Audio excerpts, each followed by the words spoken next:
First around the comfy seats, last session of the conference before the plenary. This is traditionally known as the graveyard slot.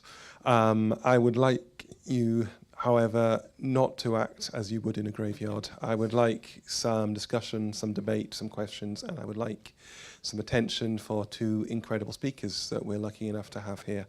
First up, we have Samantha Hearn from UCL, who will be talking about learning to walk the talk. Samantha comes from a number of perspectives on learning design, on learner analytics, all kinds of thread. I mean, anticipating will be drawn together in this presentation.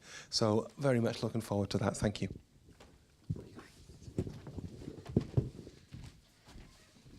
Hi, yeah, so I'm Samantha Hearn, or Sam. So largely I sit in the Information Services Division at UCL, which is Central IT. I actually work in digital education, which is the e-learning function, but 2 days a week I'm on loan to Research IT Services. And with them, I do learning design work. So we had a project bid accepted about a year ago saying that, okay, so we're really big into open science, open research. We have big research computing platforms, but we need our research students and our PhD students to be able to use those platforms.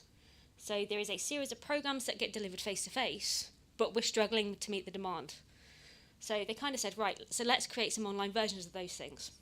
And it's that kind of process that I'm going to talk you through today, and some of the decisions and some of the ethics and the complications that goes with that.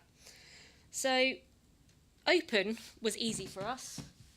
We use Jupyter notebooks, we're strong carpentry instructors, we're founders of the Software Sustainability Institute.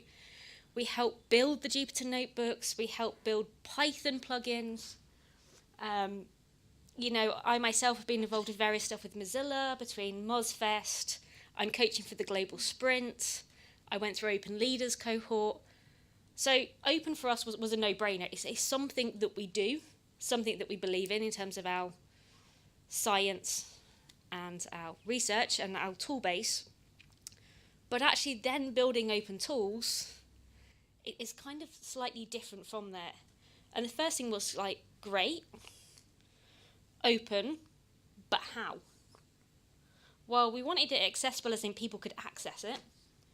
So building something within our Moodle behind a login that only internal people could access didn't fit right. We're part of all these other things and these collaborations, so putting it behind an institutional login wasn't quite right.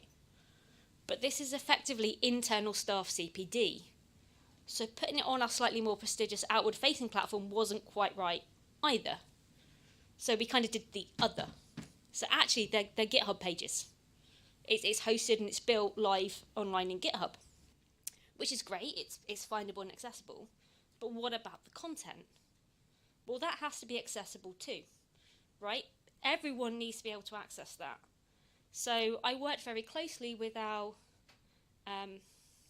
IT inclusion officer, to the point where I said, we could have researchers from anywhere with any kind of needs that would need to be able to access this. So I've got a style sheet, it's a web page. So I got her to review them and to feed back on me. She herself is dyslexic, so we picked the most dyslexia-friendly style sheet. I also know there's a whole load of tools in that room that she manages to help people access the material.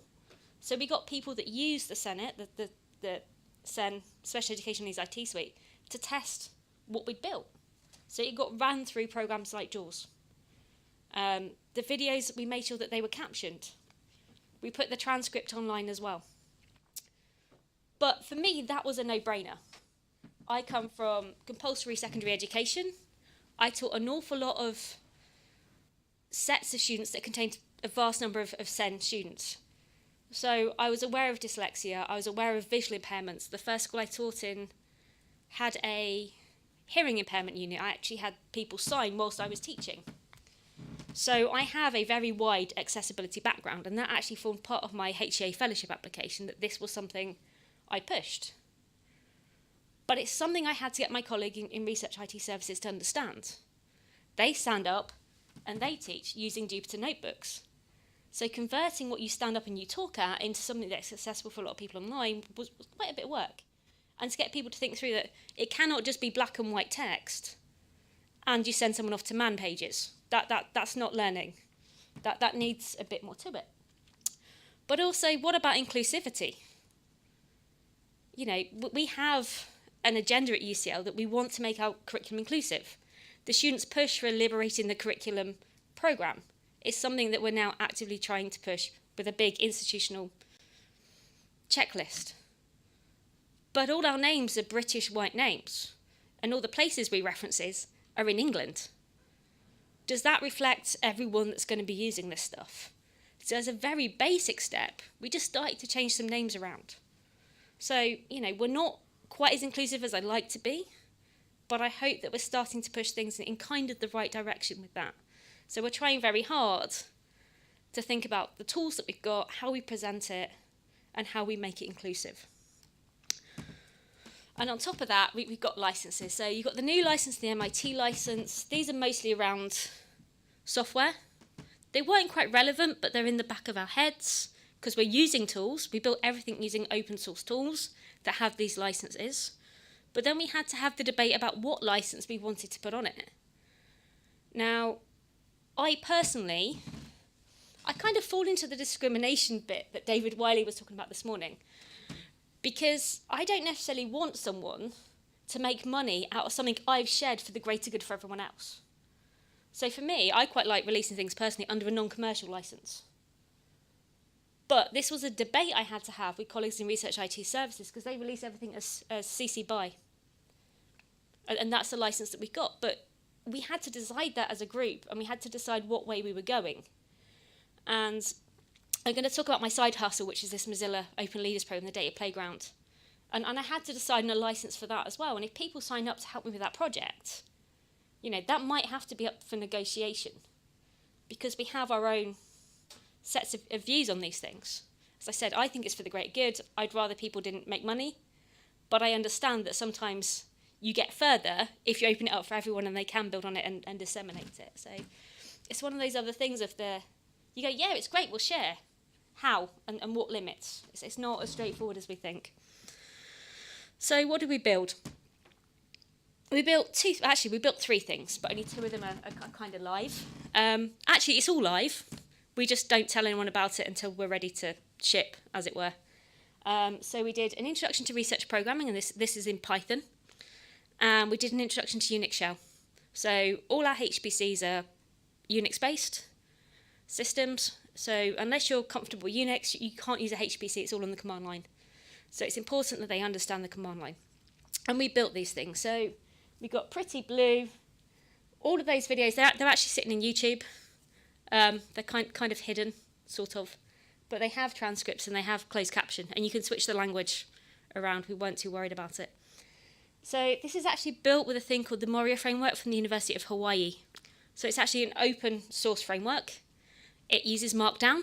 So I draft the pages in Markdown. I then run scripts that use Jekyll and Ruby and push it to GitHub. And you can see it developing live over time in GitHub. And it's there, and it's a fully open, clear practice. I tend to keep the repository closed while I do the development. But once it's ready, I hand it back over to the teams. But you can look at it at any time and you can fork it. Just, I kind of hide it until, so you can see what I'm doing, but you can't actually mess with the code base until we're done.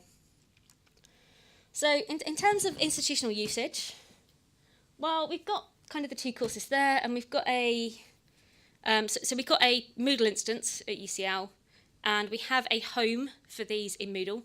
People were asking for certificates. So if we're not seeing them face-to-face, we don't quite know if they've got it. So we built some summative quizzes. And if you pass the quiz, then you can get a certificate, and you can kind of prove that you've met the CPD level.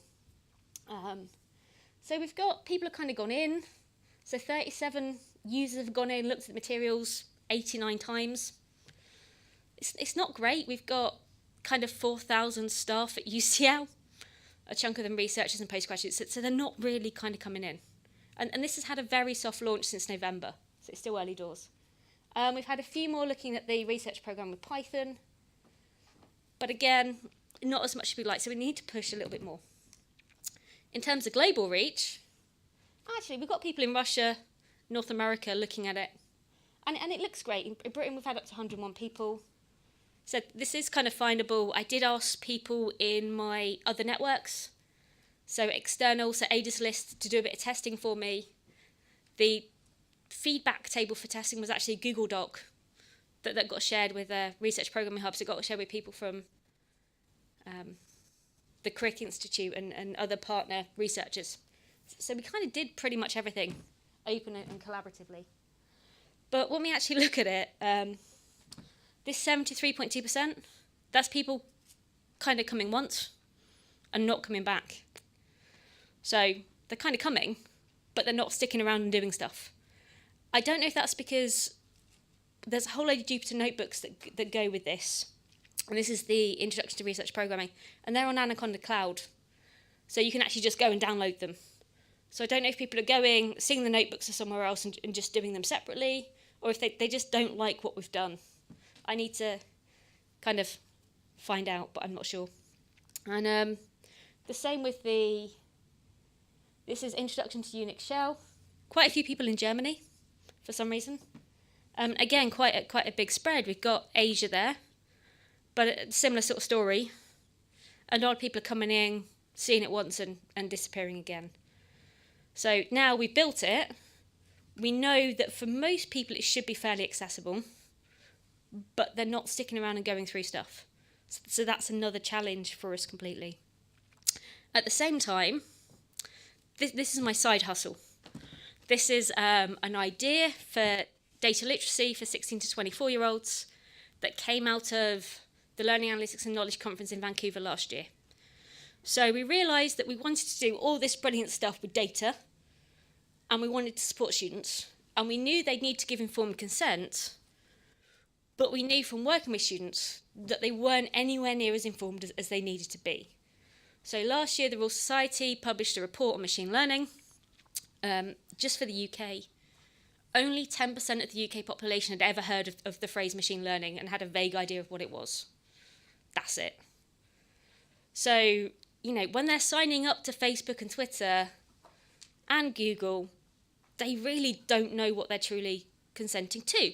So we're like, okay, we need to fix this. So the idea is that this playground will have 3 zones, and we'll start with curated resources around data and me, so personal data, the relationship with data and academia. So do you open up your research data? How does that conflict with publishing and your agreements? And then the data and society element. So at MozFest last year, I played the Open Data Institute's Open Data Game Datapolis to get people thinking about data and society. I had about 20 people sat on the floor playing an open data board game. And they loved it. And a lot of people saying, well, where do I get it? Actually, it lives in GitHub and you can download and print it off yourself. Okay, they don't print them as such anymore. But this has a different set of issues. I had to create a series of documents to make them accessible for people to want to join the project. There's only a couple of us at the moment that are trying to push this as a great idea. And I've got this lined up for the Mozilla Global Sprint that happens in May. I'm also coaching a couple of other different projects. And we're hoping to take it to MozFest to help us build this. But this is open, it'll be OBR. Again, it's open source hosted in GitHub. But my problem here is different. I don't have the collaborators yet, whereas I did before. So they're OERs, but the problems are quite different. So I kind of wanted to summarise and go, when it comes to open and education, and just education in general, everyone starts at a different place. So because I was a teacher, because I studied IT and education, anyway, I have this vocabulary around pedagogy and teaching. I have an understanding of how technology fits with education because I studied technology and I taught technology. That's what I do. I'm a technologist. But not everyone sees that, or they see the braid between what they're doing and how the technology can help them. And we need to be much more inclusive and not just accessible. So we need to be inclusive about the examples that we use, the language that we use, the people that come and test things and build it with us, because they need to be present there as well. And we need to think about accessible as not just in the, well, can anyone access it from any device anywhere, as in we need to think about various needs for different users. Choosing a license is hard. You will come into conflict. IP is always a bit tricky. And with any kind of learning, it always takes a lot longer than you think to build it and decide and to get these things rolled out. So at that point, I'm going to stop and say, if you've got any questions for me, I'd be glad to answer them. Or if you've come up with anything else that's kind of equally as tricky and that'd be great. Okay, first of all, thank you very much, Sam. That was a great presentation. Really got on with that. I have had a question come in through Twitter, which I could do, but I'd like to go to the room first, if I may. Are there any questions or comments? And if you could raise your hand in the usual way. Martin Poulter has raised his hand. I really like the lessons learned, thank you, and especially that choosing a license among Creative Commons is hard. Some of your content, did I get this right? Some of your content is on YouTube. Right, so the videos I put in YouTube because they're a lot easier to caption. Right. All the content lives live in GitHub. So they're hosted through GitHub, so we've got readings, right, which are expanded versions of the content in Jupyter Notebooks because they are practical coding exercises. But you can download the notebooks themselves from Anaconda Cloud. So everything's built with free tools. Right. And but you're using some commercial platforms for some aspects of dissemination. Right, so the only reason why they're in YouTube is because our own tool for hosting videos is not very good at captioning. It's actually a lot easier to do it in YouTube. So you're getting a benefit from a commercial service. Yes. And you're thereby you're making that commercial service more valuable and giving more reasons for people to go to that. So it's not you're against people making money from it. It's so long as they're doing something useful, adding value.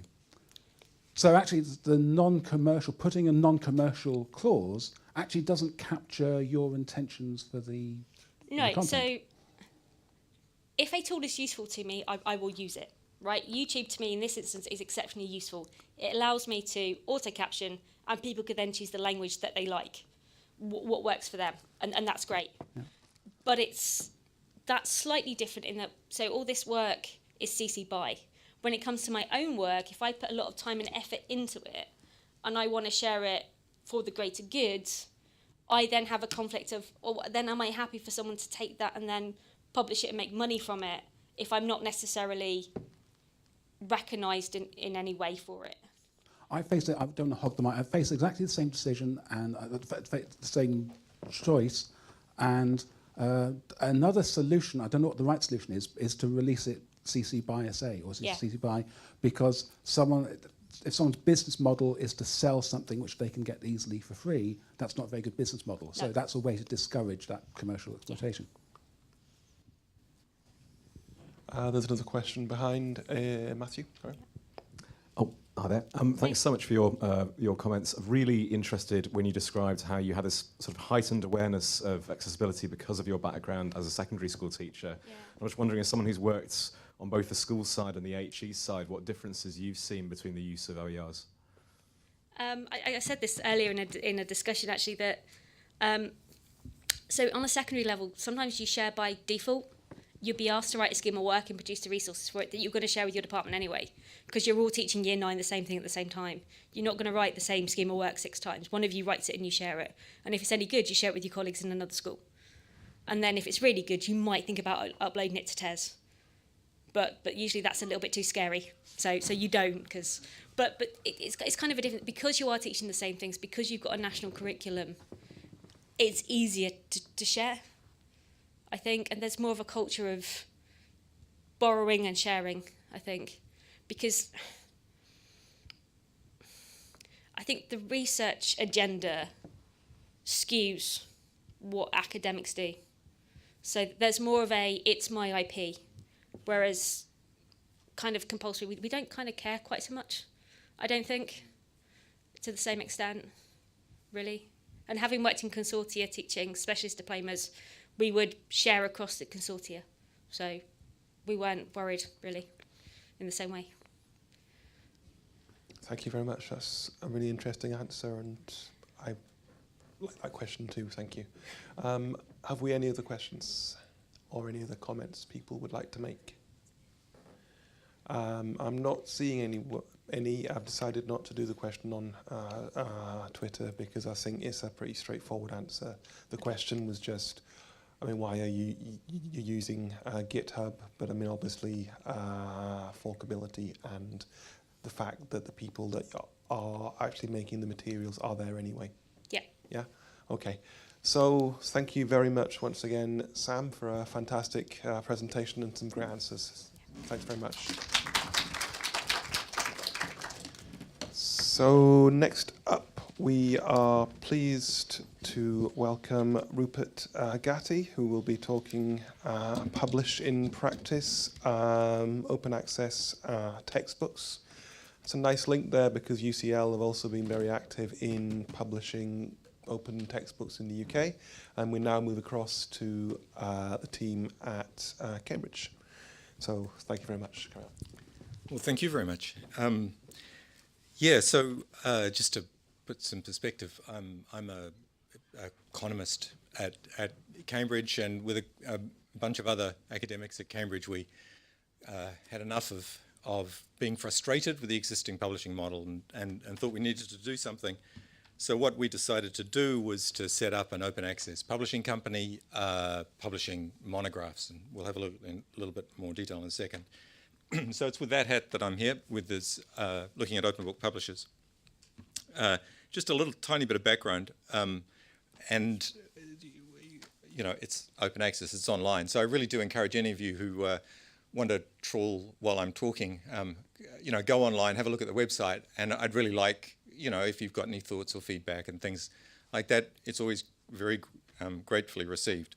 But I took a screenshot rather than try and do this live. I'd seen a couple of presenters previously fighting between the two, and I thought, you know what, I'll just do everything with screenshots. So anyway, it's all screenshots. So that's the sort of homepage. A couple of things to point out from it. So at the bottom there, so far we've published about 118 titles. We've been going about 10 years now. We've got about 1.75 million book visits for those titles in that time. And it's a global audience that's coming through. So it really, you know, Google Analytics says that there's 217 countries. You know, I don't think there's only about 180 in the world, so I don't know quite how Google Analytics does it. But anyway, there's quite a few that have come through. And you look at those analytics maps, alas, North Korea is still white. So we don't seem to have got anyone from North Korea, but otherwise it's pretty green. So all the books are open access. Now, what does open access mean? Mostly, it means CC BY. So most of our books are CC BY. Not all of them. Can discuss about. There's some that are NC&D, and we can talk about these various licenses if anybody's interested. And just as part of the, just to point out, we don't charge authors a publishing cost. So there's no compulsory charge there. We do ask for them to apply for grants if they're aware that any's there, but there's no compulsory payment, so it's not part of the decision process. Just quickly, we're a non-profit community interest company that we set up just to make sure. What we were concerned about was that the good quality, you know, it's a standard thing. I'm pushing against an open door here, but good quality research, particularly in the humanities and social sciences, wasn't being made publicly available because it was behind the paywall. So that's what we were trying to address. So presently we're publishing about 24 titles a year. We primarily publish peer-reviewed research, and you'll see one on that I hope will all interest you and immediately go in and have a look. In fact, many of you might have been contributors to this, so there's a few nodding heads around the audience, so thank you very much. And it's those sorts of works that we're looking to publish, really good quality, highest quality research monographs. We have a very rigorous peer review process, and it's it's the only traditional part of our model. We really, really want to be publishing work whose alternative outlets would be the very top university presses. That's the level that we're looking for. But amongst those 118 titles, there are 10 open access textbooks and 5 works that were created as part of a student and coursework process. And it's that area that I want to look at now and think about some of the issues around the the textbooks and then the course content that we've published. So the textbooks, we've got 10 OA textbooks. 3 of them are targeted at university level. 2 of them at the bottom there in classics, which are published in conjunction with Dickinson College in the US. And there's a big website that backs with those publications. One of them is in economics. And we've published 7 titles now, which are targeted specifically at the UK A-level students, specific courses and structures within the UK A-level. And again, this is primarily where I want to be thinking for the talk now. At the top, we've got one on ethics, which is targeted specifically at the philosophy and religious studies courses in A-level. We've got one on mathematics, which is targeted at the STEP examination here, which is the mathematics exam that sits above A-level for people going through to study mathematics. And we've got 5 in classics, all targeted, and you probably can't read, but this is like Tacitus, particular segments from these works, and those segments correspond to the assigned texts from the Ancient Civilization course for A-level. So these are really, really specifically targeted at A-level courses. This would be the sort of the homepage for these, and I'll just briefly show you what happens there. We've got free editions. We've got a PDF reader, online PDF reader. There's HTML. There's PDF, which is free to download. We also have some EPUBs and MOBIs, which we're charging for, and we've got paper and hardback editions, which again we charge for. And we can talk about why we do that, etc., later if anybody's interested. But the free editions of our textbooks are like that. On the more recent books, we've also got XML, which can be downloaded for free as well. We have a facility called OBP Customized, which allows anybody to come in and customize the title. That can be mixed and matched across ourselves, or other content can be brought in, and we can republish that as whoever wants. So that facility is there. I've got on all the titles there's a viewing statistic, and so here in this case it's saying viewed just over 43,000 times, and there's a little details button there that if anybody's interested can go through, and it gives a much more detailed breakdown of where the book has been visited. So by a book visit, I mean somebody's gone to the PDF reader, downloaded the PDF, gone to the HTML. We'll talk about that a little bit more in a second. And then finally, for these classics books, and this is one of these reuse components, where open access is not just about free to read, but it's free to reuse. And so here is the situation where there is, in the classics community, there's a group, a website called the Classics Library, which is a huge, wonderful resource where teachers are sharing their content. And the Stephen Jenkins, who's who runs that, said could he upload these books through a WordPress site onto the Classics Library. So here is the version of that uploaded onto there. And of course, along with that comes commentary functions and the ability for teachers to come in and supplement or complement the work, in some cases adding videos that complemented it, in other cases comments and clarifications and things like that. So here's a really reuse example where the book's been picked up and it's been put up onto another website and engaged with the broader teacher community. So I want to think a little bit, and we'll come back to that, because this for us, and important, what we're recognizing is that level of engagement is hugely important for the uptake and the use of the work. It needs to be coming into a community. It's no good just us putting up stuff and saying, look at CCBY.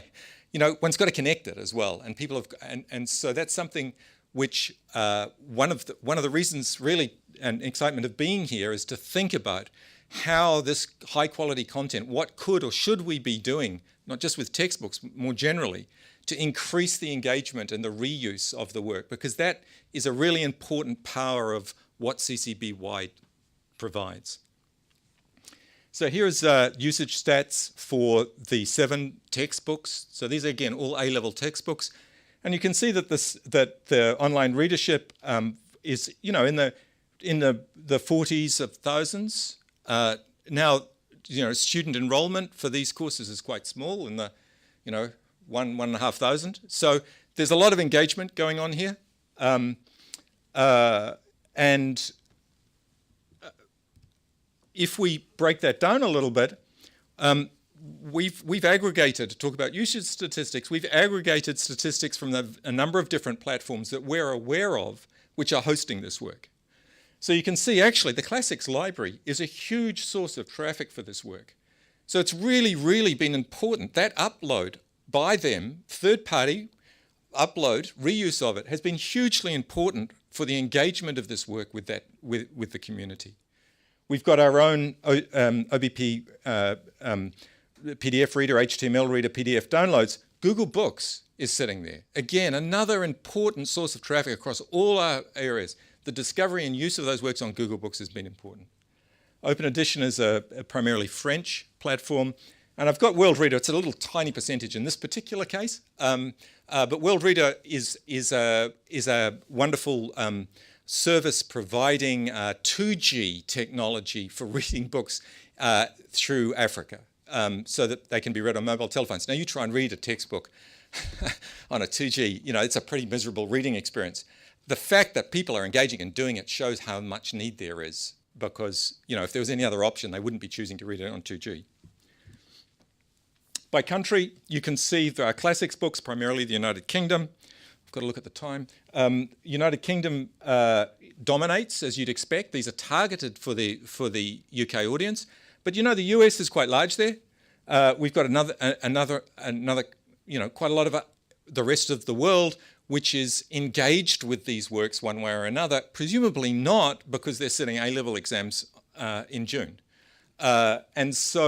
And the United States, and we'll come back to this in a second, to some things like the Open Textbook Initiative, I think have been important in bringing the work and making it available in some of these other audiences as well.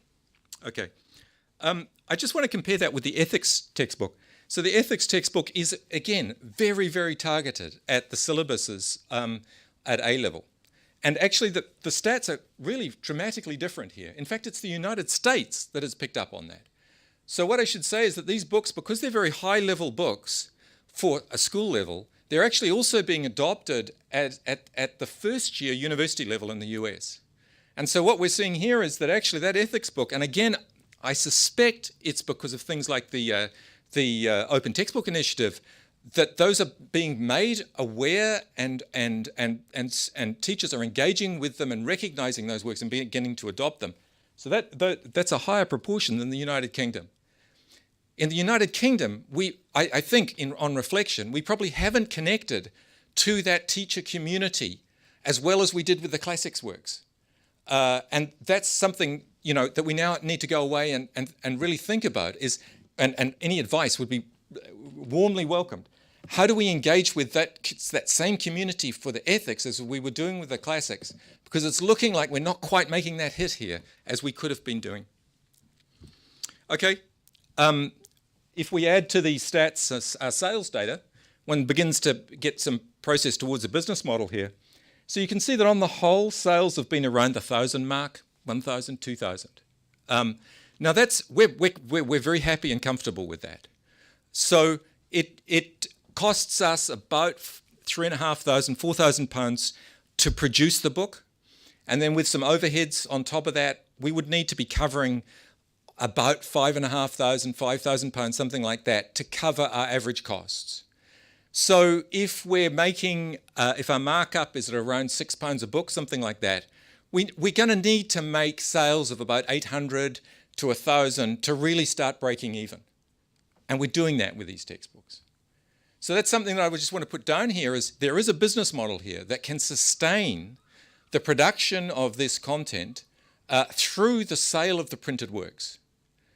If we look, I've got down the side, if we've got the conversion rates down there, you guys are used to digital marketplaces. It's not uncommon to have conversion rates at about 1.5–2% when one's got free content and one's trying to sell premium content on there. If you look at our model in the same way, then we've got the free versions and we're trying to sell the paper versions to cover our costs. These conversion rates are high in that sort of online world if you put it in that online area. So people do want printed versions of free open access textbooks. And there is a business model there to be able to sustain that. That's able to sustain it in classics. Now, classics doesn't have the biggest student base. So, you know, in some of the subjects that have a much bigger student base, there's clearly more potential there. Okay, so just quickly summarising that bit as far as OA textbooks are concerned. We're getting a lot of readers. There's a lot of engagement with the work at the readership level. Relatively high conversion rates. It looks like there's a sustainable business model there. We, engagement with teachers and third parties and platforms, I think, is really, really important and something that we are really looking to work on and think about how to develop. Because that's really how the work starts getting a life of its own, is through that sort of engagement. You know, any advice, any thoughts about how we could be doing that better would be, you know, really welcomed. To date, we've had very little use of the OBP customized. And what use we've had has not really been structural changes, it's been more cosmetic changes. And so thinking about how people would engage with the content, to redevelop it, to take it, to own it, to use it for their own purposes, that's something that we haven't yet seen, and we're thinking about how to push that through. Clearly, things like the open textbook libraries, Google Books, these big platforms of discovery are clearly very, very important. As far as some of the difficulties are concerned, the open access, the textbook market in the UK is sewn up by a very cosy relationship between the examination boards and their publishing partners. And so some of the difficulties that we face is that the examination boards give accreditation status to specific providers. Presumably there is some money transfer that goes one way or another as associated with that. And in some cases, teachers don't feel obliged to take the accredited one because they feel that, you know, that's the one that will prepare the students the most. So there is a very, very cozy relationship that's developed. And I think, you know, I would really encourage as a movement, we don't have that K-12 movement in the same way here as we've seen in the US. And thinking about how to break that relationship and to free that relationship up, I think is really, really important. So for example, the timing of the course content, I said that many of those classics books were targeted at specific texts. Those texts are known by the examination board, I think about 18 months beforehand. But they're not released to the teachers or to anybody except the private partner that they've made until about 9 months before. So to get those books together, one's got to scamper fast, which is not a good way of doing things. So an easy win would be just to say, ask them to make that announcement another year earlier and give the teacher community and the academic community time to develop the resources for it. And finally, I've been given a 3-minute warning, and these are going to be long minutes. I'll talk very fast and it'll extend. Commissioning content. We've got a business model that covers costs. We do offer authors royalties. Not all of them take it, but we do offer royalties to authors. And the royalties are in the low thousands. Now, that's not enough to buy you out a job to go and write a book. So if one's going to do commissioning, one's got to think more carefully. Or one's got to think, if one's going to have a systematic provision of open access resources, we've got to have another way of coordinating teachers to make sure that we are always providing the content as required. So some sort of coordination device is required to be attracting and assigning works. But there's lots of authors out there who want to do this, not for money, but because they believe in education. And so harnessing those would be valuable. I've got 2.5 minutes left. 1 minute, I'm told. Okay, I just want to talk quickly about the other part of it, which is we've got 3 works that were created as part of the teaching environment.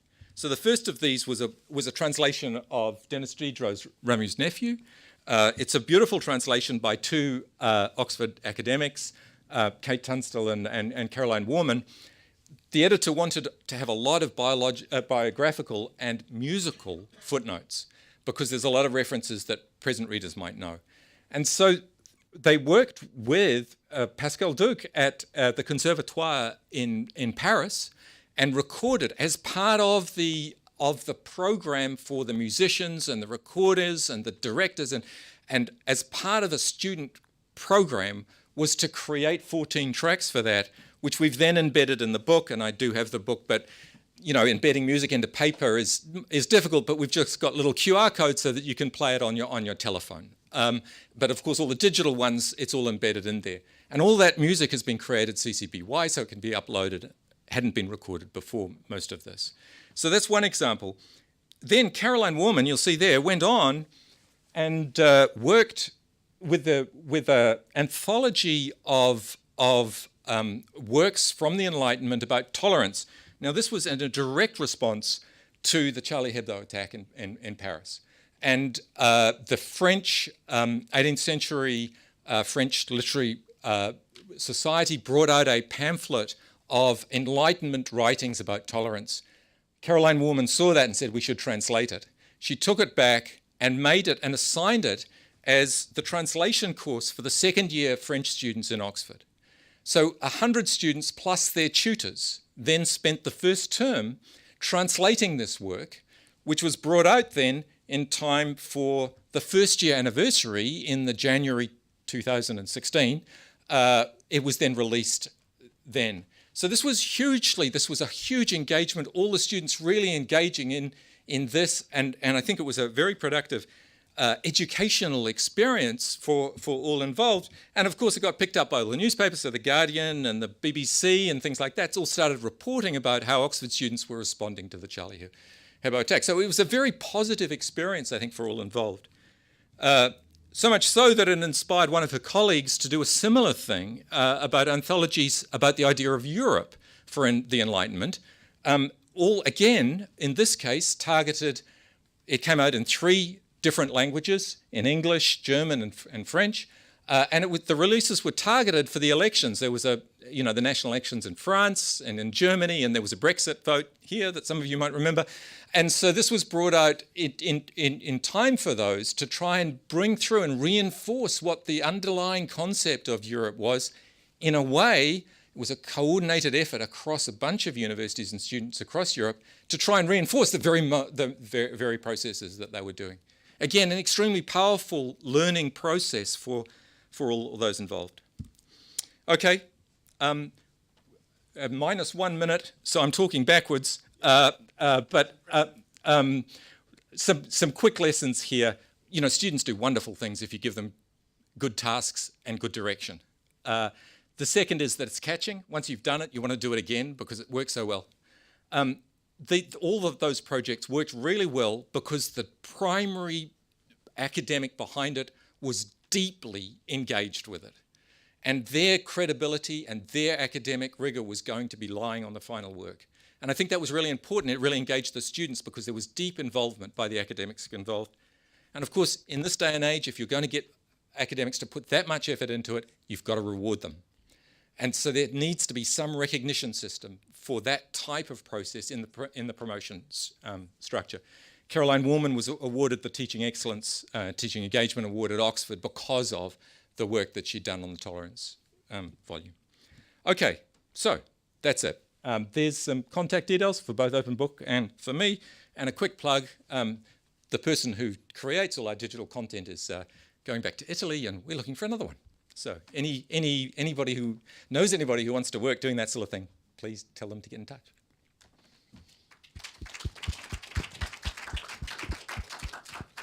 Such a fantastic presentation, Rupert. Thank you very much for sharing all that with us. Lots to take away about open textbooks, about open business models. Again, I'm inspired that there are people out there that are creating and sharing open content their actual job and paying the bills with it. I think this is incredibly encouraging. So despite you almost self-censoring yourself as regards timing, we've got plenty of time for questions. So do please, if there's anybody in the audience who has got a question that they would like to ask, please raise your hand.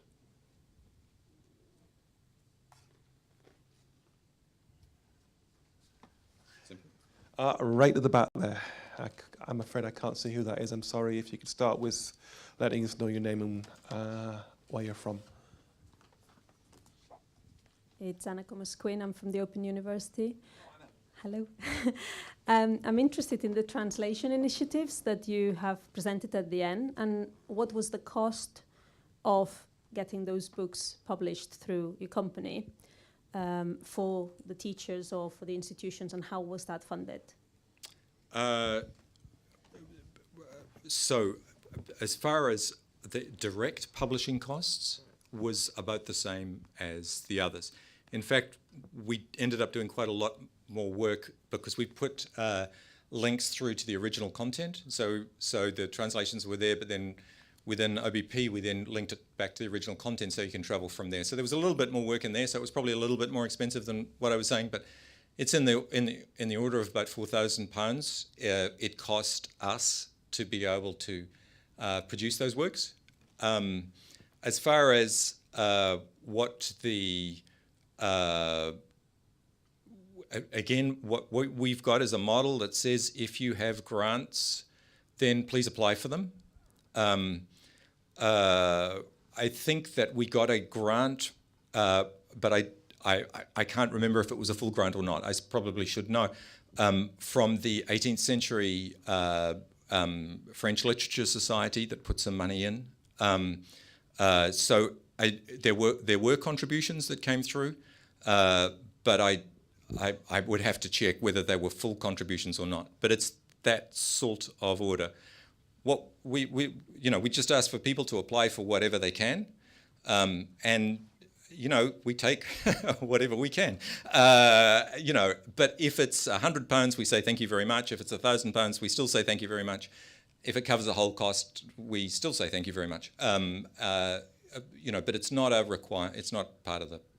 We're not saying we will only do this if you come up with some money. Thank you. I guess I could just say there's 3 strands to our business model.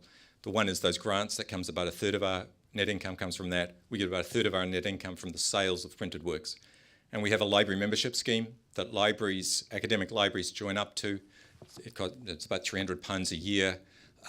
There's some benefits that go with that, but that supports also what we do, and that's about 1/3 of our income stream as well. Have we got any further questions from the floor?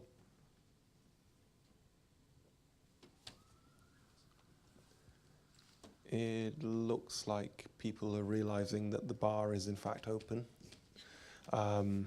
I, however, have a final question. Have you come across the work of Martin Eve at Open Libbed Hums? And Absolutely. Do you work with those guys? Yes, we do. At present, the Open Library of the Humanities is not doing books. They have originally when they set up, I'm not sure if the plan has changed, it was to involve 4 publishers in book publishing, of which one of them was us. And in fact, we've published a book by Martin Eve. So one of our works is by him. So yes, fantastic. Exactly the community that we need to be building and working with. Yeah, there's a lot of really encouraging work in open access and in open publishing, especially in the humanities, the social science, where the research culture is around the monograph. But I'm just rambling and asking my own questions. I could very easily do this in a different room and let you guys go. So I'd like once again to thank Sam and to thank yourself for 2 excellent and inspiring talks to close the conference on. So thank you very much for that. Can we the usual way? We've now got a short